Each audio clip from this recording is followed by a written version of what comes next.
Hi there, मैं हूँ Sam. तो आज के इस वीडियो में 2008 में आई आयरन मैन 1 मूवी को एक्सप्लेन करूंगा। तो बिना टाइम वेस्ट करे लेट्स गो फॉर इट। तो चलिए शुरू करते हैं। ये कहानी है टोनी स्टार्क नाम के एक होशियार और अमीर आदमी की। टोनी बचपन से बहुत जेनियस था। उसने काफी कम उम्र में टेक्नोलॉजी के फील्ड में महारत हासिल कर ली थी। टोनी स्टार्क के पिता हॉवर्ड स्टार्क एक साइंटिस्ट थे और वो भी यूएस मिलिट्री के लिए हथियार बनाने का काम करते थे। लेकिन जब टोनी 21 साल का था तब उसके माता पिता एक एक्सीडेंट में मारे गए। उसके बाद टोनी और उसके पिता के दोस्त ओबाडाया स्टेन ने मिलकर कंपनी को संभाला। टोनी अपने कंपनी स्टार्क इंडस्ट्री का मालिक था और ओबाडाया स्टेन कंपनी का मैनेजर। टोनी ने अपने देश के लिए बेहतर से बेहतर हथियार बनाए और अपनी कंपनी को बुलंदी पर पहुंचा दिया। मगर टोनी काफी गैर जिम्मेदार इंसान था, जिसके वजह से ओबाडाया स्टेन उससे बहुत चिढ़ता था। पर एक बार टोनी अफगानिस्तान जाता है, जहां पर मिलिट्री वाले को अपने नए जेरिको मिसाइल का डेमो देता है। वहां से लौटते वक्त उन पर आतंकवादी हमला हो जाता है। टोनी के सामने उसी के कंपनी का एक बॉम्ब आकर गिरता है, जिसके फटने से उस बॉम्ब के टुकड़े टोनी के सीने में घुस जाते हैं। बाद में जब टोनी को होश आता है तो वो खुद को एक अजीब सी गुफा के अंदर पाता है और उसके चेस्ट में एक मशीन लगी होती है। उस गुफा में टोनी के साथ जेनसन नाम का एक आदमी था, जो कि टोनी को बताता है कि उसने उसके सीने में से बॉम्ब के टुकड़े निकालने की कोशिश की, मगर वह सारे टुकड़े नहीं निकाल पाया क्योंकि वह उसके दिल के काफी नजदीक थे। इसलिए जेनसन ने उसके चेस्ट में एक इलेक्ट्रोमैग्नेट लगा दिया ताकि वह बॉम्ब के टुकड़े उसके दिल के तरफ ना बढ़ पाए।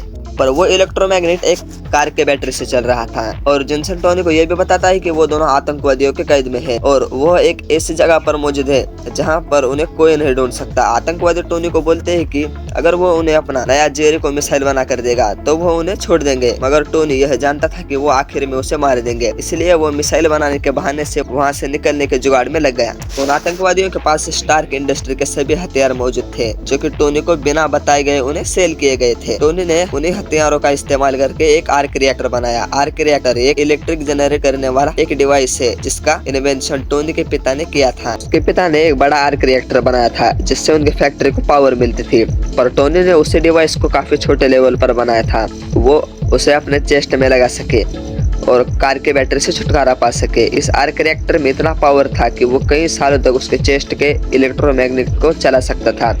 लेकिन टोनी ने वह रिएक्टर सिर्फ इलेक्ट्रोमैग्नेट को पावर देने के लिए नहीं बना था, बल्कि वो तो इसका इस्तेमाल किसी और काम के लिए करना चाहता था। जेनसन के साथ मिलकर टोनी ने एक मैकेनिकल आर्मर तैयार करता है, जिसे वो अपने आर्क रिएक्टर से पावर देता है। इस आर्मर के हेल्प से टोनी वहां से निकलना चाहता था। जब वो सूट बन जाता है और तब टोनी उसे पहन रहा होता है, तब वहां के लोगों को शक हो जाता है और वो उन पर हमला कर देते हैं। मगर जेनसन टोनी को बचाने के लिए अपनी जान दांव पर लगा देता है। टोनी अपने सूट की मदद से कुछ आतंकवादियों को मार देता है और उनके कई सारे हथियार तबाह करके वहां से दूर निकल जाता है। फिर वह एक दूर रेगिस्तान में जाकर गिरता है और वहां उसका सूट टूटकर बिखर जाता है। जिसके बाद टोनी के दोस्त जेम्स रोड्स, जो कि एक मिलिट्री ऑफिसर है, वो टोनी को ढूंढकर वापस न्यूयॉर्क ले आता है। वापस लौटने के बाद टोनी यह सबके सामने अनाउंस करता है कि अब स्टार्क इंडस्ट्रीज हथियार बनाना बंद कर देगी, क्योंकि इन हथियारों का गलत इस्तेमाल किया जा रहा था। टोनी के इस फैसले के कारण ओबाडिया स्टेन और कंपनी के सभी लोग उस पर बहुत गुस्सा हो जाते हैं, लेकिन टोनी अपने फैसले पर अटल रहता है और वह वेपन मैन्युफैक्चरिंग के बजाय रिन्यूएबल एनर्जी सोर्स और आर्क रिएक्टर टेक्नोलॉजी पर ध्यान देना शुरू करता है। टोनी फिलहाल इस छोटे आर्क रिएक्टर को सबसे छुपा कर रखता है ताकि उसका गलत इस्तेमाल न हो सके।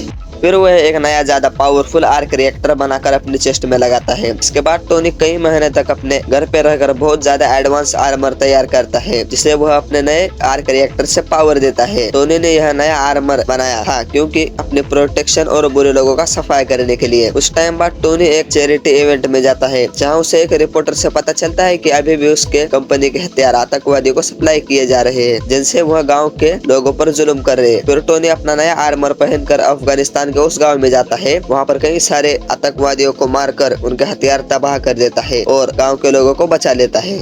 दूसरी तरफ ओबाडा स्टेन उन लोगों से मिलता है जिन्होंने टोनी को किडनैप करके रखा था। असल में ओबाडा स्टेन ने उन आतंकवादियों से टोनी को मरवाने की कोशिश की थी, मगर इन लोगों ने ओबाडिया को धोखा दे दिया। इसलिए अब वह इन सब आतंकवादियों को मार देता है और वह उनसे टोनी का पुराना आर्मर और उसका डिजाइन ले लेता है। उधर टोनी अपने असिस्टेंट पेपरपॉट को कंपनी का मेन कंप्यूटर चेक करने कहता है ताकि उसे गैर कानूनी तरीके से बेचे गए हथियारों का पता चल सके। जब पेपर उस कंप्यूटर को चेक करती है तो उसे पता चलता है कि ओबाडा स्टेन ने चोरी छुपे गलत लोगों को हथियार बेच रहा है और उसने टोनी को मारने की कोशिश की है ताकि वो कंपनी का मालिक बन सके। पेपर वो सारे प्रूफ जमा कर लेती है और शील्ड के एजेंट फिल्म कोल्सन को सारे इन्फॉर्मेशन दे देती है। दूसरी तरफ ओबाडिया स्टेन टोनी के पुराने आर्मर के डिजाइन से अपने लिए एक नया आर्मर तैयार कर लेता है, मगर उस सूट को पावर देने के लिए वैसा आर्क रिएक्टर नहीं बन पाता है। इसलिए वो टोनी के घर जाकर कुछ देर के लिए टोनी को पैरालाइज कर देता है और उसका आर्क रिएक्टर छीन लेता है और वो उसे अपने सूट में लगाकर चालू कर देता है। फिर टोनी किसी तरह से पुराने आर्क रिएक्टर तक पहुंचता है और अपने चेस्ट में लगा देता है। ये पुराना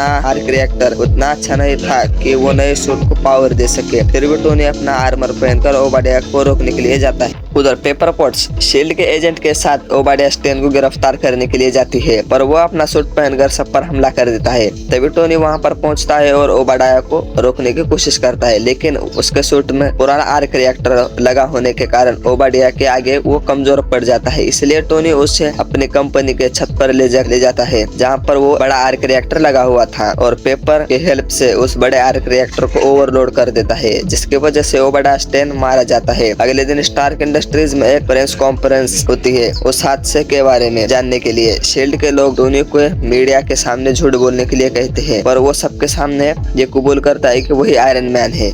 मूवी के खत्म होने के बाद एक पोस्ट क्रेडिट सीन आता है जिसमें शील्ड के owner Nick Fury Tony Stark के पास आते हैं और वहाँ टोनी को कहते हैं कि वो दुनिया में एकलौता सुपर हीरो नहीं है, बल्कि उसके जैसे और भी लोग हैं। निक फ्यूरी टोनी से एवेंजर्स इनिशिएटिव यानी सुपर हीरोज को टीम बनाने की बात करते हैं और मूवी यही खत्म होती है। नेक्स्ट टाइम किस मूवी को एक्सप्लेन करना चाहिए कमेंट में जरूर बताएं।